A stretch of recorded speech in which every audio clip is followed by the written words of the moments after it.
Guys, welcome back to our YouTube channel. Gauri Mengde YouTube चॅनलवर तुमचं सर्वांचं खूप खूप स्वागत करते. आणि खूप दिवसापासून आणि खूप वेळावर म्हणजे महिन्यांपासून तुम्ही लोक ज्या गोष्टीची आतुरतेने वाट बघत असा तो दिवस आज आलेला आहे आणि तो दिवस मी तुमच्यासोबत शेअर करायचा आज ठरवलेला आहे. आणि ॲक्च्युअलमध्ये पहिले सांगते गोष्ट की मी तुम्हाला म्हटलं होतं की 2K फॅमिली कंप्लीट झाली तर मी तुमच्यासोबत माझी लव्ह स्टोरी शेअर करेल. पण माझ्या बाबतीत असं झालं की मी असं ठरवलं होतं की यांच्यासोबत शेअर करेल, पण यांना वेळ भेटत नाही आहे आणि भेटला तरी आम्ही कुठे ना कुठे बिझी असतो. सो त्यांनी मला सांगितलं की तू तुझ्या पद्धतीने कर, जर मी असेल तर मी मध्ये मध्ये सांगेल वगैरे. पण त्यासाठी दिवस वाढत वाढत गेले. मी असा दिवस शोधत होते की आम्ही दोघं सोबत असू आणि आम्ही शेअर करू. पण माझ्याकडे म्हणजे तसे दिवस आम्ही सोबत आलो, पण माझी पिल्लं म्हणा किंवा काय XYZ अशी शांतता भेटली नाही की ज्यावेळेस स्टोरी सांगायची म्हटल्यावरती दिवस सगळे आठवावे लागतात. सो म्हटलं की चला आता तुमच्यासोबत शेअर करते. यांना आज पण वेळ नाही आहे, पण मी तुम्हाला 2K झाल्यानंतर शेअर करेन. पण जवळजवळ आपले तर 5,000 सबस्क्राईब व्हायला लागले, तर मला असं वाटायला लागले की मी तुमच्यापर्यंत शेअर म्हणजे करत नाही आहे, फसवते की काय असं तुम्हाला वाटेल की खोटं बोलते वगैरे. पण असं काही नाही आहे. तर आज तो दिवस आलेला आहे. जसं जसं मला आठवेल तसं तसं मी तुमच्यासोबत शेअर करेल.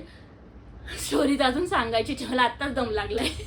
बरं, एनिवेज सर्वात प्रथम या माझ्या स्टोरीबद्दल जे कोणी व्हिडिओ माझे बघत असेल त्याबद्दल मी कोणाचं नाव घेणार नाही आहे कुठेच. XYZ असं समजून जातो मी. आणि जर कोणाला म्हणजे खरंच मनाला काही लागलं तर त्याबद्दल पहिलं मी क्षमस्व असते सगळ्यांचा. तर कोणाचे मी सांगणार नाही, मी फक्त माझी स्टोरी सांगणार आहे. पण इन डिटेल्स ज्यामध्ये जे म्हणतात ना, लव्ह स्टोरी म्हटल्यावरती तुम्हाला सगळं माहिती आहे, असं राहू देत. तर सांगते मी आमची पहिली ओळख कशी झाली ते. आणि पहिली गोष्ट मी तुम्हाला सांगते की माझ्याबद्दल तुम्हाला बऱ्यापैकी कोणाकोणाला माहिती असेल, कोणाला माहिती नसेल की मी माझं शिक्षण काय, माझं कॉलेज कुठपर्यंत झालं आहे, मी कुठे कॉलेज केलं आहे, मी कुठल्या स्टँडर्ड म्हणजे शाळेला कुठे होते, ह्या गोष्टी बऱ्याच जणांना माहिती नाही आहे. आणि मी इंट्रो पण दिला नाही, तर आज ही ते पण देऊन टाकते तुमच्या सगळ्यांसोबत. तर माझं सरनेम गौरी, नाव गौरी आणि माहेरचं सरनेम ठोंबरे आहे. आणि मी मूळ मुळशीतलीच आहे. आणि पौडगाव कोणाला माहिती असेल तिथे जवळपास कुबोली गाव म्हणून आहे, तिथं माझं माहेर आहे. आणि मी कधी कुबोलीत जास्त राहिली नाही, मी पुण्यात मोस्टली राहिली आहे. आणि माझं शिक्षण म्हणजे बालवाडी ते 4थीपर्यंत मी गावी आजीकडेच होती. आणि तिथून पुढे मी हॉस्टेलला शिफ्ट झाली 5वीपासून पुढे. तर मी 10वीपर्यंत हॉस्टेललाच होती, ते पण कुठे, जिथे मी आत्ता राहते तिथेच होती. आता सगळ्यांना याबाबत आश्चर्य वाटेल की इकडे कशी काय. तर हो, मी इकडे हॉस्टेलला एका कॉलेज थ्रू आली होती. तर तिथे मी शिफ्ट म्हणजे गुरुकुल म्हणून आहे लोणावळ्यामध्ये शाळा, तर तिथे मी हॉस्टेलला होती गुरुकुलमध्ये. आणि त्याच्यानंतर 10वीपर्यंत मी तिथंच केलं स्कूल. आणि त्यानंतर मग मी 11वी-12वी पुण्यात मम्मी पप्पांकडे शिफ्ट झाले. मम्मी पप्पा पुण्यामध्ये राहायचे. सो तिथे 11वी-12वी केली यशवंतराव मोहिते कॉलेजमध्ये वायममध्ये आणि सायन्स घेतलं होतं. आणि त्यानंतर 11वी-12वी नंतर मी डिरेक्ट FY BSc मी BSc घेतलं. आणि FYला मी गरवारे कॉलेजला होते. FY SY आणि TY असे 3 इयर मी तिकडे घेतले. TY नंतर मी जॉब केला 1 वर्ष. आणि त्यानंतर मग लव्ह मॅरेज असल्या कारणाने लग्न ठरलं. आता कसं ठरलं, काय ठरलं, इन डिटेल्स कंटिन्यू करा. तर आमची ओळख सांगते. माझं झालेलं आहे BSc इलेक्ट्रॉनिक्स झालेलं आहे ग्रॅज्युएशन. आणि त्यानंतर 1 वर्ष जॉब करून पुढे मी कंटिन्यू केलं. म्हणजे लग्न झालं माझं, ते पण मी जॉब करणार होते अजून. पण झालं कसं असं की लव्ह मॅरेज म्हटल्यानंतर घरी समजतं आणि मला असं गोष्टी. तर कशी सुरुवात आहे सांगते मी. हां, पहिली गोष्ट मी माझ्या आत्याच्या मुलीचं लग्न ठरलं होतं. माझी ह्यांची ओळख सांगते मी तुम्हाला. आणि लग्न म्हणजे पहिले साखरपुडा होता. आणि साखरपुड्यामध्ये तिचा साखरपुडा ती राहतात ना त्या गावीच, तिथे हॉल होता एक, तिथे होता. सर पावसाळ्याचे दिवस होते काहीतरी, ऑक्टोबर मे बी असं काहीतरी असेल. आणि त्या पिरियडला पाऊस चालू होता. आणि मग मी कॉलेजला होते. आणि कॉलेजमधनं मग मला आत्याच्या मुलीचं म्हटल्यावरती आदल्या दिवशी काही कारणास्तव मला जाता नाही आलं. पण ज्या दिवशी साखरपुडा त्या दिवशी आम्ही साखरपुड्याला हॉलवर गेलो. आणि त्यानंतर मी हॉलवर गेल्यानंतर साखरपुड्याची सगळे म्हणजे नवरा मुलगी येते, नवरी मुलगी येते ना ऑल. आणि त्या सगळ्या गडबडीत माझी नजर पडली ती ह्या माणसावरती, म्हणजे लाईक माझ्या नवऱ्यावरती. 1 मिनिट, पार्सलवाला आला होता त्यामुळे आपल्याला डिस्टर्ब झाला ना, असं डिस्टर्ब होत राहणार हे मला माहिती आहे. म्हणून मी म्हटलं होतं की मला अशा वेळेस सायलेंट मुमेंट पाहिजे की ही स्टोरी सांगायला, नाही तर मीच अडकत जाणार आहे की मी काय सांगते. इट्स ओके, आठवलं नाही की पुन्हा परत सांगत जाईल. तर ते मला नवरा नवरी मुलगी आली आणि लाईक मुलगा मुलगी आली आणि त्यांचं एंगेजमेंट वगैरे चालू होती. त्या पिरियडला मला हे दिसले, म्हणजे असं म्हणतात ना एक पहिल्याच नजरेत असं दिसणं आणि म्हणजे आवडलंय मला कोणी हा असं होतं की म्हणजे ते छान दिसत होते तेव्हा, आता पण छान दिसतात, पण तेव्हा असं म्हणजे बघितताच क्षणी म्हणजे याआधी मला प्रपोज भरपूर आले होते, असं नाही की आले नाही. खूप जणांनी विचारलं पण अशी हिंमत कोणाला झाली नाही की मी त्याच्याशी बोलावं किंवा ॲक्सेप्ट करावं, असं कधीच झालं नाही. माझं पहिलं की जे मला आवडलं की तर हेच होते आणि मी बघता क्षणी मला आवडलं. पण मी म्हटलं की काय हे कोणतरी लांबचं असेल, म्हणजे नवरा मुलगाच्या इतक्या जवळ ते असतील मला माहीत नाही, किंवा नवरा मुलाचं इतकं जवळचं नातं असेल त्यांच्यासोबत हे मला माहीत नव्हतं. आणि मग मला जस्ट आवडले ते की क्रश, आणि मग पूर्ण साखरपुड्यामध्ये कुठे दिसतंय असं माझं चाललं होतं. आणि त्यानंतर मग जस्ट क्रश होतं, म्हणजे बघितलं, त्यांनी पण मला बघितलं असावं. पण तुम्हाला सांगते पुढची स्टोरी. मी त्यांना बघितलं आणि मला ते फार म्हणजे पहिल्यांदाच म्हणजे नाही का एक आवडलंय कोणतरी असं झालं माझं. आणि त्यानंतर एंगेजमेंट झाली, सगळं झालं, फोटोशूट झाले. त्यानंतर कुठे गायब झाले मला माहीत नाही. मग आम्ही घरी वगैरे गेलो. घरी गेल्यानंतर इतकं काय डोक्यात ठेवलं नाही, फक्त दिसलं आणि आवडलं इतकंच. मी काही सर्च करायला गेले नाही. नुकतंच त्या पिरियडला मी फेसबुक नवीन ओपन केलं होतं. इंस्टाग्राम तर माझ्याकडे नव्हतं. व्हॉट्सअपचा पण फोन नुकताच भेटला होता मला. आणि मग सोडून दिलं मी की आता आवडलं तर आवडलं. कारण कॉलेजमध्ये भरपूर जण असे होते की मला विचारत होते, पण मला भीती वाटत होती की नको, आपल्या घरी लव्ह मॅरेज अलाउडच नाही ना, मग आपण करायचंच नाही, त्यामध्ये पडायचंच नाही असं काहीतरी. आणि मग त्याच्यानंतर त्याच्यानंतर 2-3 महिने पलटून गेले. आपलं कॉलेज जॉब, मी ना कॉलेज करता पार्ट टाइम जॉब पण थोडाफार करायचे, असं टाइमपास एक अनुभव येण्यासाठी मैत्रिणींच्या सोबत. आणि मग त्यांच्यासोबत ते झालं. आणि त्याच्यानंतर मग मला हे लग्न होतं माझ्या बहिणीचं, आत्याच्या मुलीचं. सलग 3 लग्न होते त्यावेळेस. जानेवारी 1, जानेवारी 3 आणि जानेवारी 5 असे 3 सलग लग्न होते. आणि त्या लग्नामध्ये माझ्या आत्याच्या मुलीचं 3 तारखेला लग्न होतं, जे सख्या आत्याच्या आणि म्हणजे दोन्ही सख्या आत्याच्याच मुलींचं होतं. एकीचं 3ला, एकीचं 5ला असं होतं, आणि एकीचं 1ला होतं. तर 3च्या लग्नात ह्यांचं लग्न होतं. आणि त्यानंतर लग्नाच्या दिवशी म्हणजे आपल्याला आठवतं ना यार, ह्यांच्या कार्यक्रमाच्या दिवशी कोणतरी मला दिसलं होतं. मग तसंच लग्नाच्या दिवशी पण मी असं म्हणजे बघत होते कुठे दिसतोय का, तर नाही दिसलं मला, ते नाही दिसले मला. आणि त्याच्यानंतर मग असंच अचानक हळदीचा कार्यक्रम चालू होता तिथेच हॉलमध्ये, आणि अचानक नजर पडली, अरे हा तोच मुलगा का. आता 3 महिन्यानंतर फरक किती पडतोय तुम्ही विचार करा. इतकं सारं लक्ष पण दिलं नव्हतं गेलं. आणि हा तोच मुलगा आहे का. आणि त्यावेळेस ना त्यांची तब्येत होती, आणि ते ना कोल्हापूरमध्ये त्यांनी सांगितलं मला की कोल्हापूरवरून आले होते आणि तब्येत होती, आणि खरंच छान दिसत होते. तो फोटो असेल तर नक्की शेजारी लावेल. आणि म्हटलं हा तोच मुलगा आहे. मग मी आहे ना काय केलं, फक्त असं लाईक नाही का बघितलं तोच आहे, म्हणजे तेच होते. ते पण माझ्याकडे बघत होते पण दाखवून दिलं नाही मला, आणि मी पण दाखवून दिलं नाही, म्हणतात नाही ॲटिट्यूड त्या टाईपचं. आणि त्याच्यानंतर मग बघितलं. आणि त्यावेळेस पण जेवण वगैरे म्हणजे जेव्हा नवरी मुलगी जायची वेळ येते ना, पूर्ण हॉलवरती मला फक्त हळदीच्या टायमिंगला ते भेटले. त्याच्यानंतर एक लग्न सगळं झालं, जेव्हा नवरी मुलगी संध्याकाळचं जेवण करून निघून जात असते ना, त्या टायमिंगला एक ते आले होते. त्यांना असं वाटलं की आम्ही त्यांच्यासोबत नवरी मुलीसोबत येणार आहे, पण असं झालं नाही. सगळं चुकीचं झालं. ते आम्हाला विचारायला आले की म्हणजे आम्हाला म्हणजे सगळ्यांनाच नवरी वगैरे झालं का वगैरे असं. मग त्याच्यानंतर आम्ही काय गप्पच बसलो, कारण ओळखच नव्हती. आम्ही सगळ्या बहिणी वगैरे शेजारी बसलो होतो. मग त्याच्यानंतर आम्ही जाण्याची ऐवजी माझी चुलत बहीण नवरीसोबत गेली. त्यावेळेस ते नवरा नवरीच्या सोबत गाडी चालवायला होते. आणि मग गाडी चालवताना हे नाही आले लोक, असं काहीतरी झालं त्यांचं. आणि आमचं पण, मला पण थोडंफार असं आलं की हे फसले, की ह्यांना वाटलं आम्ही येणार. आणि त्याच्यानंतर ते सगळं झालं. नवरा नवरीची गाडी गेली, ते तेवढ्या पुरतच राहिलं. काय रे काय तर ते तेवढ्या पुरतच झालं. आणि त्याच्यानंतर काय झालं, गेली निघून वगैरे. आणि त्याच्यानंतर पण म्हणजे फक्त एक क्रश तेवढंच राहिलं, की क्रश म्हणजे दिसलं मला, फक्त आवडलाय मुलगा, पण एवढं नाही. आणि मग मला एवढं नाही माहिती तोपर्यंतही नाही कळलं की तो नवरदेवाचा जवळचं कोणतरी नातं आहे. मग त्याच्यानंतर हळूहळू काय झालं, माझ्या दुसऱ्या 2 दिवसांनी माझ्या चार्जिंग स्लो झाली आहे, पण तरी पण कंटिन्यू करते जेवढं होईल तेवढं. मग त्याच्यानंतर आहे ना माझ्या दुसऱ्या बहिणीचं आत्याच्या मुलीचं लग्न होतं 5ला. तेव्हा असं नाही का, मला असं वाटलं की तो येईल ह्यांच्यासोबत, माझ्या बहिणीसोबत वगैरे, पण तेव्हा पण आलं नाही. तेव्हा पण मी इग्नोर केलं, म्हटलं जाऊ देत. आणि मग असं समजून गेलं की आपलं काही जमत नसतं, हे कोणतरी लांबचंच आहे, आपली काय ओळख नाही, मी कसं सर्च करणार, मला नाव माहीत नाही, मला काहीच माहीत नाही, काहीच आयडिया नव्हती. मग ते सगळं सोडून दिलं. आणि त्याच्यानंतर 2 जानेवारी महिना गेला. फेबमध्ये आहे ना, महाशिवरात्रीला, महाशिवरात्रीला आमच्या गावचा उरूस असतो. त्या पिरियडला माझ्या पप्पांनी ज्या बहिणींची लग्न झाले त्या सगळ्यांना म्हणजे बहिणींना आणि त्यांच्या मिस्टरांना म्हणजे दाजीजूंना वगैरे बोलवलं होतं. तर त्यांच्यासोबत मी असंच म्हणजे फेसबुकवरून त्याच्यानंतर माझी त्यांनी मला हाय केलं. मी पण आपलं नॉर्मली हाय केलं आणि त्याच्यानंतर हाय झाल्यानंतर मग ते मी त्यांना ओळखत होती, पण त्यांना असं दाखवलं की मी तुम्हाला ओळखत नाही. म्हटलं अरे तोच मुलगा आहे, बरोबर त्यावढीच आपडला असं झालं. आणि त्याचा हाय मेसेज आला आणि त्याच्यानंतर हाय मेसेज आल्यानंतर मी असं दाखवलं की मी ओळखतच नाही. मग त्यांनी म्हणून मी असं बघितलं, आपण लग्नात भेटलो होतो ना असं म्हणणं. ह्याचा अर्थ समजला की याने पण आपल्याला बघितले असं झालं, म्हणजे समजून गेले. मग त्याच्यानंतर मी फेसबुकवर बोलत गेलो, फेसबुकवर मेसेंजरवरती. मग काय झालं आणि लग्न वगैरे सगळं झालं. आणि लग्नानंतर फेसबुकवर अशी चॅटिंग वगैरे होत गेली. आणि चॅटिंग झाल्यानंतर तुम्हाला माहिती आहे चॅटिंग आहे ना, मग सगळं काही इन्फॉर्मेशन विचारली जाते, कुठे राहते असं तसं. मग हळूहळू विचारलं तुला कोणी बॉयफ्रेंड आहे का, तुझं कुठे बाहेर आहे का, ह्या गोष्टी झाल्या आमच्या. म्हणजे मी नाही विचारलं, पण म्हणून का असं तसं फुल ॲटिट्यूडमध्ये. मला माहिती होतं ह्यानी मला विचारले, म्हटलं मी काय आता मला तर आवडतोय, पण मला एवढं पण माहिती होतं की माझ्या घरी चालणार नाही, पण मी जस्ट फ्रेंड म्हणून बोलत होती. आणि त्याच्यानंतर काय झालं, माझी जी आत्याची मुलगी होती ना माझी मोठी, तिच्यासोबत तिचे मिस्टर जॉबला बँगलोरला होते. मग तिच्यासोबत मी गेले होते बँगलोरला. तर तिकडे पण फेसबुकवरती आम्ही होते, 8-10 दिवस होते.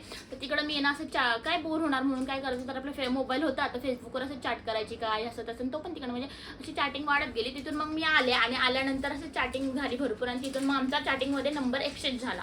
नंबर एक्सचेंज झाल्यानंतर मी पहिला देतच नव्हती, नाही हो असं तसं झालं, भरपूर झालं. मग त्याच्यानंतर झालं एक्सचेंज. आणि त्यानंतर मग मी आले इकडं. त्यानंतर आमचा उरूस आला होता. उरुसामध्ये माझ्या पप्पांनी बोलवलं होतं. तर म्हणजे बहीण लग्न झालेले, त्यांचे मिस्टर वगैरे म्हणजे जिजू माझे, तर ते सगळे आले होते. आणि त्यांच्यासोबत ना आमच्या उरुसाच्या आधी त्यांचा उरूस होता. त्या पिरियडला मी जस्ट त्यांनी मला बोलवलं होतं की या उरुसाला. तर साहजिकच आहे मी जाणार नाही, हे त्यांनाही माहिती की मी उरुसाला जाणार नाही. कसं काय जाणार आपण दुसऱ्यांच्या उरुसाला, म्हणून मी काय गेले नाही. तर मी पण त्यांनी बोलवलं म्हणून आपलं एक फॉर्मॅलिटी म्हणून बोलले की तुम्ही पण या उरुसाला म्हणून आमच्या. तर मी म्हटलं कशाच येते कोण, असं विचार केला, आपलं बोलायचं काम केलं. तर माझ्या सिस्टर आणि माझ्या बहिणीसोबत आणि माझ्या जिजूंसोबत तो पण आला बरं का तिकडनं उरसाला. पण एवढं मला असं नाही वाटलं की आले. पण माझी बहीण पण मला चिडवत होती त्या पिरियडला, पण एवढं नाही मनावर घेतलं मी, असं वरवरचं. आणि त्यानंतर ना मग ते त्यांच्यासोबत ना आले, उशीर आले. मग ती तेव्हा पण म्हणली की हां आलेत असं तसं हे ते चिडवायला लागली. पण एवढं नाही, माणूस कसं थोडंसं चिडवायला लागले की थोडंसं नाही का बोलूनच जातं, असा प्रकार घडला. आणि मग त्याच्यानंतर ते उशिरा आले दादांसोबत, तिच्या भावासोबत, म्हणजे दादा घेतलं, दादासोबत उशिरा आले. आणि मग नंतर आम्हाला खरंच आले बाबा, हे आपण सहज मेसेज केला खरंच आलाय असं. मग आज संध्याकाळी ते उद्या संध्याकाळपर्यंत म्हणजे नाही का फक्त बघा लाईक लांबूनच. भीती तर जाम बसली होती बाई, हा सगळ्यांसमोर काय बोलतोय की काय असं तसं. आणि पण डेअरिंग तर नाही झाली माझी अशी बोलायची वगैरे, पण ठीक आहे नाही का नॉर्मल म्हणून फ्रेंड म्हणून. आणि उरसाच्या वेळेस कशी गर्दी वगैरे असते, त्यामुळं बरेच जण असतात एकत्र, त्यामुळे इतकं कोण लक्ष देत नाही. दुसऱ्या दिवशी उरूस वगैरे झाला, आम्ही जायला निघालो. मी माझ्या भावासोबत पुण्याला कॉलेजला असल्यामुळे आम्ही लगेच निघालो. आणि हे लोक त्यांच्या मार्गे निघाले. आणि ह्यांचा मला फोन आला की मला तुला भेटायचंय म्हणून. तर मी मेसेज का फोन आला, तर मी म्हणलं नाही म्हणून नाही जमणार. आणि पुण्याला पोहोचलो फायनली. त्यामुळे 5 मिनिटं ये भेटायला वगैरे असं तसं. म्हटलं नाही म्हणून नाही जमणार, माझा दादा आहे घरी वगैरे. कारण मी त्या पिरियडला म्हणजे मी घाबरतच होती. तर नंतर मग असंच फोनवर बोलत गेलो. आणि बोलता त्यांनी मला ना प्रपोज केलं की मला तू आवडतेस असं तसं हे ते. तर मग माझं एकच होतं की माझ्या घरात लव्ह मॅरेज अलाउड नाही आणि मी ते ॲक्सेप्ट करू शकत नाही. हे मी पहिल्यापासून माझ्या मनातच रूढ केलं, कारण माझे पप्पा खूप स्ट्रिक्ट आहे त्या बाबतीमध्ये. आणि मी त्यांना अजून खूप मानते. आणि पण दुसरी गोष्ट पुढे मी सांगेल जे काय आहे ते. आणि मग त्याच्यानंतर नाहीच म्हटलं मी, नाही म्हटलं. मग नंतर त्यांनी मला बोललं की त्यांनी खूपच फोर्स केला. तर मग मी विचार केला की बाबा आपण दुसऱ्याला नाही का, आपण दुसऱ्यांना हे करतो लाईक कोणी लांबचं वगैरे असेल, आपण त्यांना ओळखत नाही वगैरे, हे नात्यातून थोडंफार आहे तर काहीतरी होऊ शकतं असं मला डाऊट आला. पण तरी पण मला खूप भीती वाटली. पण मी कसं बसं त्यांना एकच प्रश्न केला की मी लव्ह मॅरेज ॲक्च्युली करणार नाही आहे. आणि तुम्ही जर एवढंच फोर्स करताय मला, तर माझ्या घरी म्हणजे शेवटपर्यंत टिकवायचं आणि माझ्या घरी तुम्ही स्थळ घेऊन यायचं. आणि ह्याचं काय प्रूफ द्याल मला तुम्ही? क्वेश्चन कोणी केलं नसेल, पण मी त्यांना केला की माझ्या घरी लव्ह मॅरेज चालत नाही. आणि मला करायचं असेल तर मी शेवटपर्यंत करायचं माझ्यासोबत म्हणजे हे प्रेम. आणि लग्न करायच्या वेळेस माझ्या घरच्यांना स्थळ तुम्ही घेऊन यायचं आणि ते ॲक्सेप्ट पण झाले पाहिजे. ते बस पळून मिळून मी काय येणार नाही, हे त्यांच्या प्रपोजचं उत्तर मी त्यांना दिलं. तर आणि हे नाहीच होऊ शकत म्हटलं, तुम्ही किती ट्राय केलं. तर ते म्हटलं हां ठीक आहे, तुला शब्द देतो, तुला प्रॉमिस करतो की आपण जे काही पळून वगैरे जायचं नाही, जे काही लग्न वगैरे करायचं ते घरच्यांच्याच थ्रू करायचं नाही का. तर मी म्हटलं बघा म्हणून. पण हे तर मग म्हणून रिकामी झाले. तर त्याच्यानंतर मग म्हटलं की हां ठीक आहे, हे सगळं झालं, मग पुढं तुझा आन्सर सांग की तुझा आन्सर कुठं सांगितलंय तू असं. तर मी म्हटलं बापरे, आता हा मोठा मोठा प्रश्न आहे, काय करायचं काय करायचं. हे तर शब्द दिलाय की हां म्हणून, आता पण पुढची वेळ कशी येईल ते कोणालाच माहीत नसतं. तर मी म्हटले, ते म्हटले ठीक आहे. तर मी तेवढ्यापुरतं म्हणले हां ठीक आहे हो, घाबरत घाबरत हां ठीक आहे हो म्हणून वगैरे. मग त्याच्यानंतर म्हटले, मग हो म्हटल्यानंतर फोन ठेवला आणि मग फायनली मी घरातच होते, दादा होता माझा. आणि मग त्याच्यानंतर मी बोलल्यानंतर पण मला विचार पडला, यार मी हो म्हटले, मी कधीच कोणाला हो बी म्हटलं नाही. भरपूर असे प्रपोज वगैरे केले, भरपूर जणांनी विचारलं, पण हो हा शब्द कोणालाच गेला नाही, कारण भीती म्हणण्यापेक्षा मला आवडलंच नव्हतं कोणी. आणि काय माहिती, मला आवडलंच नव्हतं कोणी. आवडणं म्हणण्यापेक्षा जे असतं ना जीव लावणं किंवा त्या प्रत्येक गोष्टी ते नंतर घडतं म्हणायला, पण बघता क्षणी आवडणं आणि तसं कोणी प्रपोज करणं ह्याला उगाच कोणाला हा म्हणणं हे म्हणणं टाइमपास करणं आपल्याला जमणारच नव्हतं. मग त्याच्यानंतर ते झालं, इतकं कॉलेज वगैरे केलं, भरपूर बसमध्ये मागे यायची, इकडनं एवढी भीत जगली आहे ना मी, तुम्हाला काय सांगू, वाटणार पण नाही माझ्याकडे बघून की मी इतकी बॉईजला घाबरायची. म्हणजे बोलायला पण, स्कूलमध्ये पण. ती स्टोरी तर वेगळी, माझी फ्रेंड आणि मी भेटले की नक्की सांगेल मी तुम्हाला. आणि होतं म्हटली वगैरे. मग त्याच्यानंतर असं चॅटिंग वगैरे बोलणं वगैरे वाढलं. आणि त्याच्यानंतर पहिली भेट, मग कुठे ते आले भेटायला, एवढ्या तिकडनं लोणावळ्यावरून भेटायला यायचे, म्हणजे गावावरून त्यांच्या लांब, पण मी लोणावळ्यावरून समजायची. पहिली भेट आले लोणावळ्यावरून भेटायला. अशा सुट्ट्या काहीतरी होत्या कॉलेजला, आता जानेवारी फेब्रुवारीमध्ये मार्चपर्यंत सुट्टी जातात. आते कुठे आहे तर मम्मी त्यांच्या फ्रेंडकडे वगैरे चालले आणि एकदा भेटायला गेली. तर आणि मग गेलो आम्ही. पहिले कुठे गेलो, कात्रजच्या बागेत. बुधवार होता, कात्रजची बाग बंद. त्याच्यानंतर आम्ही गेलो पूर्ण असं तिकडेच पुण्यात असं गाडीमध्येच फिरत होतो. मग त्याच्यानंतर ते डेक्कनचं उद्यान एक तिथे गेलो, तिथे पण 4 नंतरच बाग खोलते. मग एका हॉटेलमध्ये जाऊन असं खाल्लं वगैरे, गप्पा मारल्या आणि मग घरी आले. तेव्हा पण असं फक्त नाही इंट्रो केला आम्ही की समोरासमोर प्रत्यक्षात भेट आणि बोललो की वगैरे कसं काय. आणि मग त्याच्यानंतर ते झालं असं काय. आणि मग त्याच्यानंतर ते सगळ्या गोष्टी झाल्या, मग गेले. मग त्याच्यानंतर हळूहळू चॅटिंग वाढत गेली, बोलणं वाढत गेलं, भरपूर गोष्टी, म्हणजे असं फिरायचे तर जास्त भेटणं होत नाही कारण ते लांब राहायचे. आणि इतक्या लांबून रोज असं ते कॉलेज स्टुडंट कसे असतात, रोज भेटणं रोज हे असं, तसं माझ्या बाबतीत नव्हतं. हे लांबून यायचे, त्यामुळं आम्ही आठवड्यातून 15 दिवसातून म्हणा किंवा महिन्यातून असं भेटणं व्हायचं. त्यामुळं फोनवरती चॅटिंगवरती मग ते हळूहळू सवय लागत गेली, बोलणं वाढत गेलं, भरपूर बोलत गेलं, भरपूर बोललो वगैरे, भरपूर फिरणं वगैरे. म्हणजे मॉलमध्ये जास्त फिरायचं, या मॉलला जा त्या मॉलला जा म्हणजे असं. आणि कॉलेजच्याच टायमिंगमध्ये असं एक्स्ट्रा मी नाही फिरले. आणि त्याच्यानंतर मग भरपूर बोलणं फिरलं वगैरे असं जवळजवळ आम्ही 4 वर्ष एकत्र राहिलो. आणि त्याच्यानंतर आमची भांडणंही खूप व्हायची आणि आम्ही बोलायचंही खूप, भांडणं झालं पण त्यामध्ये आमची भांडणं खूप व्हायची, बोलायचो पण. अशी एक वेळेस भांडणं पण झाली होती की ए जा चल तू असं की, पण नंतर भांडणं झाल्यानंतर पण असं मला व्हायचं की नाही सोडू शकत मी याला, असं इतकं जीव लागला होता. आणि माझ्या लाईफमध्ये पहिला असा पर्सन असेल की मी त्याला हो म्हटले आणि खूप जीव ओतून टाकला त्याच्यावरती, असं काही गोष्टी. आणि मग नाही म्हणूच शकत नव्हते मी त्याला.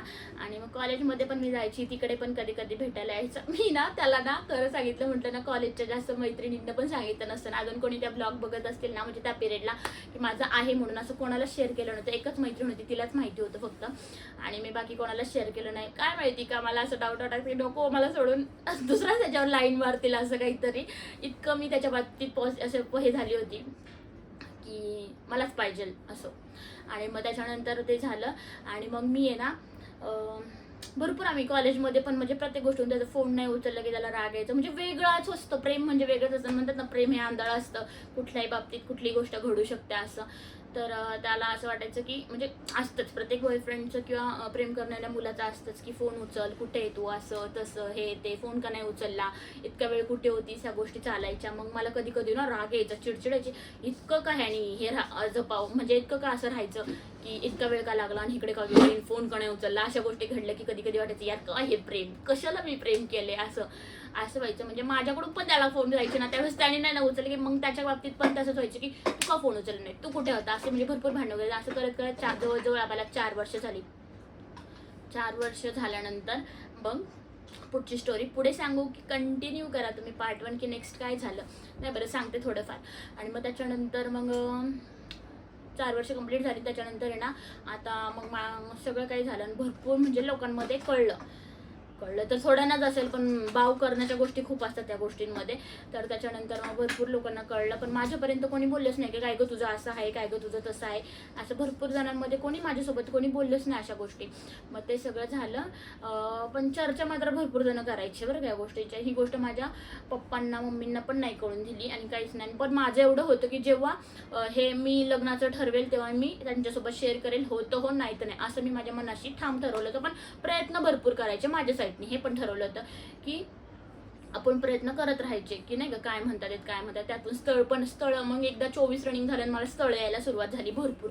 ह्याचं स्थळ, त्याचं स्थळ, ह्याचं स्थळ, म्हणजे भरपूर नातेवाईकांमधून पण यायला लागले आणि बाहेरून पण यायला लागले. आणि ते मला येण्यापेक्षा पप्पांना विचारायला लागले की काय रे मुलीचं लग्न करतो का, असं तसं ह्या गोष्टी.